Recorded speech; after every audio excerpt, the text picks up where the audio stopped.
Alright, hello and welcome to the first of our week-long video, week-long of videos for this is the worst intro ever. You know what, that's fitting, so we're gonna keep it. But welcome to the first video in this week-long of videos for our Halloween spooktacular, something like that. I'm recording this a bit in advance, so I think that's what it's gonna be called, but I'm not exactly sure. But anyway, this is the first one of that. And if you're looking for even more content this entire week, the next 6 days after this, I will also have videos out. Another deck. We're going to have 2 worst decks. It's going to be a good time. So if you don't know about that, there's info on it. Maybe stick around. I'm the least convincing person ever, so you probably won't, but whatever. Anyway, we're kicking things off by looking at a bunch of scary ghost buddies. Today, we are taking a look at Phantom Knights. So this is an interesting one for me because one of my friends had played this forever, but then once it, started getting mixed with BA, and that was like the way to play it, kind of like the way to play zombies now is with Lightsworn. Even though it's just kind of abusing, certain cards in the deck, he stopped playing it. So I knew what this did, and I played against it all the time, but it was such a long time ago, so I had this idea of an older build, but asked a little bit about a newer build, and it kind of came together into this. Now, one of the first things you'll notice is probably that there's no Predaplant engine in this, even though it's basically the new Terratop, and Terratop was pretty much a staple in this back when it was at 3. Now, the reason I don't have those in because I just wasn't liking how they were testing out. Obviously, you can use those, you can ditch one, special the Cobra, instant fusion, you can go into an Omega from there. You can do a lot of things with it, but I don't know, I just really wasn't liking how it was happening. The Scorpio just kept getting strike, negated, things like that. And I know that happens in every deck, but for some reason in this deck, I don't know, I just really wasn't liking it. It just wasn't working out well for me, interestingly, so I cut that out. But that's, obviously it's very damn strong, it's very good. I just chose not to go with it. If you want to go with it, I definitely say go for it. You can obviously change some things around in here to fit that in. I just chose not to go with it, but it's always there and it's definitely a good option. Alright, so now getting into the meat of things. Starting off with 3 copies of all of the level 3 Phantom Knight monsters. They all have effects engrave. You can banish them to grab more resources, to recur some stuff. So you definitely want to load up on all 3. You want to have enough of them. That's just kind of how things are. But now, starting off with Ancient Cloak. If it's in attack position, you can target 1 dark monster in the field, change this card to defense position, and if you do, that monster gains 800 attack and defense till the end of your opponent's turn. So that's just kind of a little bonus on the field that can help you swing over stuff, but their main effects are really engrave. You can banish this card from your graveyard, add the Phantom Knights card from your deck to your hand, except the Phantom Knights of Ancient Cloak, and that each effect is once per turn. Now, an important distinction in this deck is between Phantom Knights and the Phantom Knights. So as you can see, all the monsters are the Phantom Knights of something. But if we go down and look at the spells and traps, you can see Fogblade is just Phantom Knights, Sword and Wings are just Phantom Knights, although the rank up spell and the Phantom Knights of Mistclaws are both the Phantom Knights cards, so those can be searched. But Cloak himself cannot actually search like the main traps of the deck or like the staple ones that let you special stuff back from the grave, but he can search the other monsters and the rank up spell and the new trap card. I'll just skip to Ragged Gloves because he works. How I'll have to explain him fits in right now. So a Dark XYZ monster that was summoned with him can gain 1000 attack on summon, and also you can banish it from your graveyard, send 1 Phantom Knights card from your deck to the graveyard, and each one is once per turn. So he can foolish any card in the deck because they're all Phantom Knights cards, but not all of them are the Phantom Knights cards. So a lot of the time you'll use him, you'll send a Cloak, Cloak will grab you any of the other ones to hand. He pretty much just gets anything in grave. He can send a trap to grave to special back something else. So he's very damn strong because he essentially gets anything into the grave. And now Boots, basically the one that was most relevant for PK Fire essentially because he's a free special summon. If you control the Phantom Knights monster, you can special summon this card from your hand. That's a once per turn. And you can also banish it from your graveyard to add 1 Phantom Knight spell trap card from your deck to your hand, and again, that is a once per turn. So he's a free special, so he lets you make Dante's, he lets you make Breaksword, things like that pretty easily because you can just drop him. And he also searches Fogblade. He searches all of your, I believe it's, Phantom Knight spell and traps, so he searches all of your Phantom Knight spells and traps down here. So he was, again, the main one being abused because he could be your free level 3, then you could use him to grab a Fog Blade for some effect negation. But in this deck, he can also grab you rank up spell, he can grab you Mist Claws for recovery. There's a lot more he can do than just being a free level 3, although obviously that's really damn good. We have 1 copy of Farfra because we are running the Burning Abyss Link monster, and we have 3 copies of Kagamucha Knight. When you normal summon a level 3 monster, you can special summon him, but he can't be used for synchro. Who cares? We're not going to be synchroing that much. But he's in there just as some more free level 3s, so if you don't open a Boots, you can normal summon something else, drop him. You just detach the Phantom Knights monster, leave him because they do stuff in Grave, he doesn't. He's basically just, essentially more free level 3s for the deck. For a little bit of recovery, kind of like a Wolfbark thing, we have Crane. On normal summon, you can target a level 3 monster in your graveyard, special summon it, but its effects are negated, so he's just a free rank 3 once you're set up. We have 3 copies of Gofu because he's a level 5 tuner, which allows you to go into Omega and Beals, and also it's just Link format. You can use him to make a Deco Talker or a Girsu super easily, so he's super damn strong, plus he's a dark, so he works with Allure and things. 1 copy of Foolish and Reinforcement of the Army, and 1 Upstart and 1 Raigeki, all around just super strong and powerful cards, and all our Phantom Knights are warriors, so that can search any of those as well. 3 copies of Allure for consistency, and 2 copies of Galaxy Cyclone because we are trying to mill some cards. Next up, we have 3 copies of Fog Blade. Now this is essentially a better or more interesting version of Fiendish Chain. You activate it by targeting 1 effect monster on the field, negate that face-up monster's effect, and it can't attack. Also, monsters can't target that face-up monster for attacks.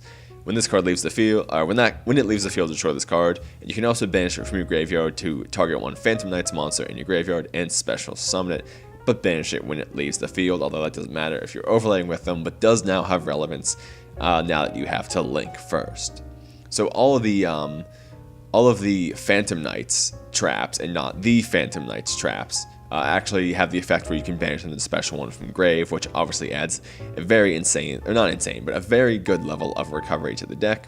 Also, as you can see, why that's a more interesting version of Fiendish Chain is you can negate effects, but if you negate the effects of an opponent's monster, you then have to out it without attacking, although you could just, get rid of the Fog Blade somehow, and then you get special back from Grave with that, so, some great dual purpose there. Or also you could use it on one of your own monsters so your opponent has to out it without attacking. So it has some offensive, or well, not offensive, but it has some stalling capabilities, and it has some disruptive capabilities. We have 2 copies of the Phantom Knights of Mist Claws. Now this lets you target one of your banished the Phantom Knight monsters and add it to your hand. Also, when this is in your graveyard, when your opponent's monster declares a direct attack, you can target 1 level 4 or lower the Phantom Knights monster in your graveyard, special summon it, and if you do, you special summon this alongside of it as a normal monster, 0/0, same level, and it's not treated as a trap card. So this is a little bit of recovery. It helps you get stuff back to hand. Say you have it in hand, you can, banish a Boots to grab this, set this, add the Boots right back. Things like that. Plus, it also adds, not recovery, but some more stalling to the deck, and because it's a little bit newer and wasn't played back in the day when this was bigger, no one really knows what it does, so no one will check that it has the graveyard effect to actually basically take away 2 of your opponent's attacks, or take away 1 attack and then leave you with a level 3 on field. We have 2 copies of Phantom Knight's Wings. Give something 500 attack permanently. The first time it would be destroyed by battle card effects that turn it's not destroyed. And you can banish it from the grave to special something. So this obviously lets you protect some of your own stuff. You can protect your own break sword, even though plus is in grave. You can protect your opponent's monsters. You'll actually see that in one of the replays. I use this to stop my opponent from destroying some of their own stuff, which will let them plus. So it has some dual purpose there. And it's also not a continuous, which is one of the best things about it, because it instantly goes to grave and you can instantly banish it to special summon something from there. We also have 2 copies of Sword. Now this is essentially the same thing, but it's a continuous. It gives them 800 attack, and as long as it's equipped to the monster, they gain that 800 attack. And then if they would be destroyed, you can destroy this instead. So it kind of functions the same, but it adds a little bit more attack and stays on the field, which is actually worse for us. But I like running even copies because it looks nice. So we're running 2 and 2 instead of 3 and then 1 of something else, say. And we have 2 copies of the Phantom Knights Rank Up Magic Launch. Now this is a wall of text, so let's get into it. During your main phase, target one Dark XYZ monster you control with no XYZ materials. Special summon from your extra deck one Dark XYZ monster that is one rank higher than that monster you control by using it as the XYZ material, and if you do, attach this card to it as additional XYZ material.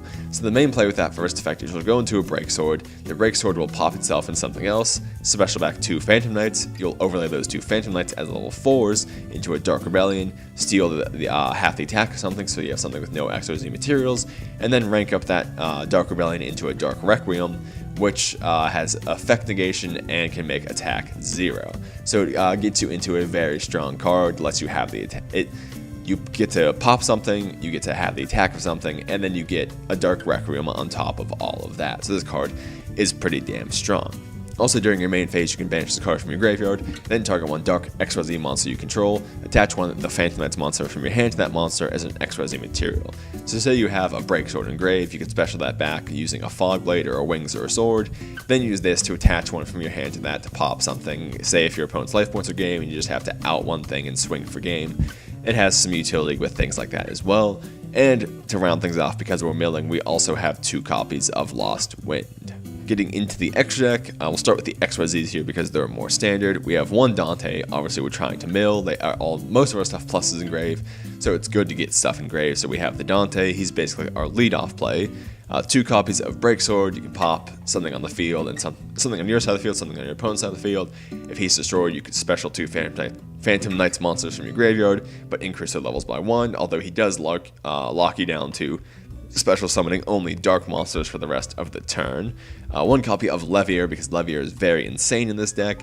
1 copy of Evil Swarm Nightmare to special whenever we use Break Sword's effect, and 1 copy of Dark Rebellion for the same reason, and then the 1 copy of Dark Requiem for our rank up launch. Because we have Gofu as a level 5 tuner, we also run Omega and Beals, probably just the 2 best level 8s for how the game is right now. 1 Ningirsu, 1 Decode Talker, 1 Ib, 1 Proxy Dragon, 1 Link Karibo, and 1 of Burning Abyss's new Link monster without the picture because I'm lazy, but we'll get there eventually. Now this needs 2 level 3 monsters. Now monsters this card points to cannot be destroyed by card effects, which is interesting because you can obviously get free pops with your Break Sword, but then you can't trigger his effect, so it's a plus and a minus force essentially. Also, if this card on the field will be destroyed by battle or opponent's card effect, you can send 1 card you control to the graveyard instead. You can send 1 level 3 monster from your deck to the graveyard, then target 1 Burning Abyss monster on the field. It gains attack and defense equal to the attack and defense of the monster sent to the graveyard this way, and that is a once per turn. So essentially, he opens up 2 zones for us, and he lets us foolish something, so it's just an all-around good starter card for us. If we have, say we have, a way to get that used to be able to get us 2, rank 3s on the field. Now we can make this and then still make one of those rank 3s instead of just, say, ending on a Dante. Alright, so that does it for the actual deck profile. Let's go ahead and get into some replays here. Alright, so getting into our first one here, we're actually up against Metaphys at the top here. Obviously Metaphys is newer. If you don't know what it does, don't worry, I didn't either. But it's a very interesting deck, and it can wipe your entire field or back row interestingly, so it does have some plays. And also, Phantom Knights obviously isn't meta either, so, it's not like we're expecting to beat Magicians or anything like that anyway. So let's go ahead and roll this one. So obviously, it's going to start all the way from the beginning. Okay, so we're going to start with a Foolish, which will get us a Gloves. Gloves will banish to get us a Cloak, and Cloak will banish to get us a Gloves to hand. That way we'll have something to normal summon, that way we can special summon Boots. So we'll go ahead, I believe did I do Proxy Dragon and Gofu? Yes, okay, so I went straight into the Decode Talker play because we're going first instead of setting up for a potential Ningirsu play. So obviously we'll normal the Glove, special the Boots, go into a Dante, and we'll go ahead and mill I believe some stuff that didn't matter, but we detach the Boots, which will let us set the Mist Clouds, which will let us add the Boots back, or actually any of our 3 Phantom Knights back on their turn. So they'll go ahead and activate the Field Spell, and now I jumped to activate this very fast because when the Field Spell's up, you can't respond to Metaphys, to the activation of Metaphys monsters' effects, and there are some that can banish your entire back row or field, like I said, so I want to go ahead and get some use out of that now just in case. So we'll see a Gold Sark, which will banish a Metaphys, and they all trigger on Banish. Now the reason that was normal summoned is because the Field Spell allows a 5 or higher Metaphys to be normal summoned without tribute, so we'll go ahead and clear our Decode Talker there. Now getting back over to our turn, we'll draw Raigeki. A Macrocosmos will be flipped and the Manifestal trigger, adding a Ragnarok to hand, the one that was banished, but we have a Galaxy Cyclone so we can out the macro there. So go ahead and mill off of Dante, which will let us special back our gloves. Gloves will send a Cloak to grave. We'll go ahead and banish a Fogblade we milled to special our Cloak from grave. We'll go ahead and mill off of Cherubi and Dante. Oh yeah, we already milled off Dante, we'll mill off Cherubi. There's a lot happening, so it's hard to keep track of. We'll overlay it into a Break Sword. We'll go ahead and pop the Field Spell, just because I want to be able to respond to anything that activates. And we'll go ahead and, well, we were going to swing over that, but they'll go ahead and tribute it to draw 2 cards there instead. We'll push them down to low life points and set some back row there. Mist Claws and a rank up, even though the rank up isn't doing anything. Now that will swing over our Cherubi, which will let them special a board wipe. Yeah, so this is the one that on summon can banish your entire field, which is why I wanted to get rid of the field spell, because then I could respond to that. So that will out our entire board, but we'll go ahead and use Mist Claws to special one back. Or we'll use 1 Mist Claws to add 1 back to hand, 1 to special 1 back, which will get us a level 3 on field. And we have the Raigeki in hand, so all we have to do really is drop the Raigeki, go ahead and make an XYZ there, and just in case, I'll make a Leviair and put something in defense, just for any shenanigans, and that way we have something we can banish for some recovery there. So getting into our second one here, it's actually the same matchup, but this one looks a little more impressive for us.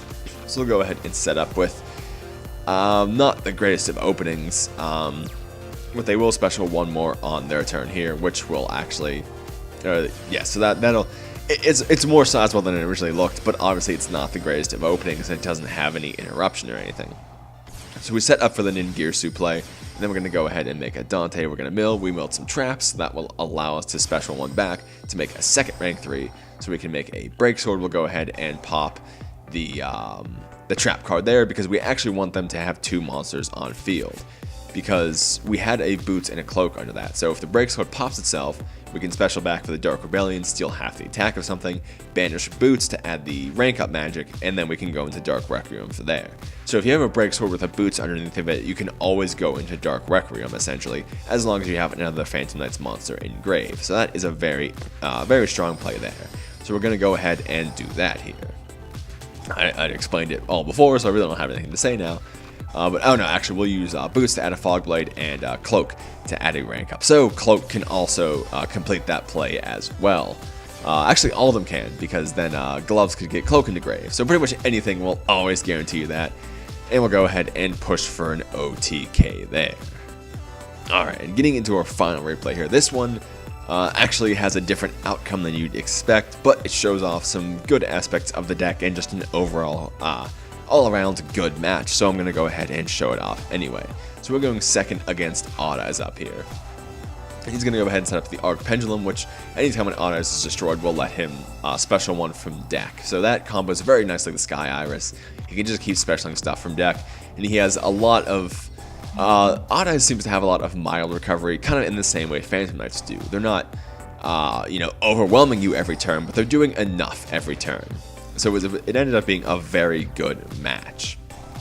So we're going to go ahead. So we have the Boots and the Gloves, so we'll special Gofu, we'll banish the Kagamucha Knight. We'll set up for the Ningirsu play, although we're going to go into Deco Talker, because Deco Talker can swing over the Odd Eyes Vortex Dragon instead of, having it being able to negate our Ningirsu or something. We'll go ahead and search out a Boots here, so we're set up for next turn, because I believe both Mist Claws were in grave or something along those lines. So he's going to go ahead and keep going here. I don't know exactly what Odd Eyes does, so I can't commentate perfectly, but he will actually go for the Odd Eyes Advent here. And now, I didn't know that you couldn't respond to Gravity Dragon, or else I would have chained the wings, boosting the Deco Talker up so it wouldn't have been able to be swung over, but I didn't know that about Gravity Dragon, so I didn't have time to do that there. So he's going to go ahead and keep going off from there. Pen Summon 1, and also every time we activate an effect, Gravity Dragon burns us for 500, although I'm pretty much going to take myself down pretty damn low with that. Although on the final attack, we will activate Mist Claws, which will get us a level 3 on board for our turn. So some more good recovery there, just like how all of our spells and traps give us recovery in grave. We'll go into Break Sword, which will let us pop one of his monsters, although that will trigger his Arc Pendulum Dragon. So he can special another one right from, or yeah, he can also special from Grave, so he'll special back the Vortex Dragon, although he knows we have a Lost Wind set, so it's not doing a whole lot to us. We'll go ahead and hive the attack of the Lancer Dragon because we can't activate effects when that card swings. Now he'll go to negate the rank up magic, but we'll go ahead and Lost Wind the Vortex Dragon there. So we'll get our Dark Requiem, and we swing into the Gravity Dragon, but for some reason he only takes 200. But for some reason the replay actually shows us swinging over the Lancer Dragon, which is interesting. I noticed that, but didn't actually think about it. So yeah, I believe we actually swung over the Gravity Dragon there, but it looks like the replay is messing up a little bit. But the end result is still pretty much the same, I think. So we'll go ahead, he'll try to pop the Gravity Dragon, but maybe it just messed up that. Maybe I did swing over that. I'm not exactly sure anymore. I was late for class when doing this, so you know. But we'll actually, and that's what I'm talking about, we actually used the sword to prevent his monster from being destroyed, so we couldn't go off and activate the Arc Pendulum Dragon and add something else to hand there. So they do have some dual utility against decks that actually want their stuff to be destroyed. So he's going to go ahead and pen summon. He's going to go ahead and make another Vortex Dragon, which will let him attempt to bounce the Dark Requiem. We will, now, I would have preferred to have used Fogblade first and Dark Requiem second, but he has to respond directly to the monster effect because that's his condition to activate. So we'll go ahead and use him first. Vortex will try to negate that, and Fogblade will negate the Vortex. Because that's going to, the Dark Requiem will actually destroy the Vortex, which will let him trigger the Arc Pendulum Dragon here, which is why I didn't exactly want to destroy it. So now we'll go ahead and do that whole chain link there. Dark Requiem will special back a Break Sword, and then he'll go ahead and crash into the Dark Requiem, but we will save our Break Sword with a Wings because I was hoping to draw a Phantom Knight card engraved. Phantom Knight card since we had the Launch Engrave, which would let us equip it to the Break Sword. The Break Sword could pop itself one of those, and we could go into something else from there. Or, you know, we could just set this Wings we have in hand, pop that, and one of his monsters, you know, swing from there. But we didn't draw it, so we're just going to go ahead and set up Wings, which would let us, you know, boost our Break Sword up even more. We'll go ahead and use Sky Iris, pop the Gravity Dragon, Arc Pendulum will trigger, Gravity Dragon will come back, bounce our back row, and we can't change that. So he'll be able to keep going off here, and I believe he doesn't have us killed yet because we have a Mist Claws engraved. So we'll go ahead and do that to... Oh no, we have a Fogblade engraved, so we'll go ahead and special that back to save ourselves. Special the Break Sword back off the Fogblade. And now here, we do have traps engraved, I do have protections, I could have kept going, but I was actually already late for class at this point, so I just said GG because I wasn't really going to win. I was just going to stall out some more, and he'll go ahead and game us there. Alright, and that is our look at Phantom Knights to start off the week-long spooktacular I'm having here.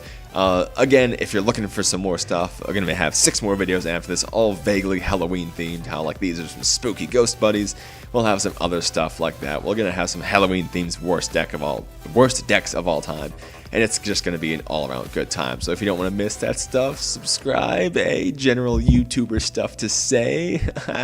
And for my general plugs at the end of the episode, I have a Discord server, which is a good place to hang out, talk about Yu-Gi-Oh! Anime, just chat and hang out in general. I'll have a link to that in the description. I also have a Patreon, and if you appreciate the work I put into editing and recording and everything like that and want to support me, you can do that there. There's no pressure to support me. No usual content will be gated off, although supporting me there will get you some extra stuff, like some duels that don't make it into the final cuts and such. But again, don't worry. If you can support me, it's fine. You guys are all awesome anyway, but if you have a little extra to give, it would be greatly appreciated. Anyway, with all that usual stuff out of the way at the end, thank you for watching, and I'll see you later.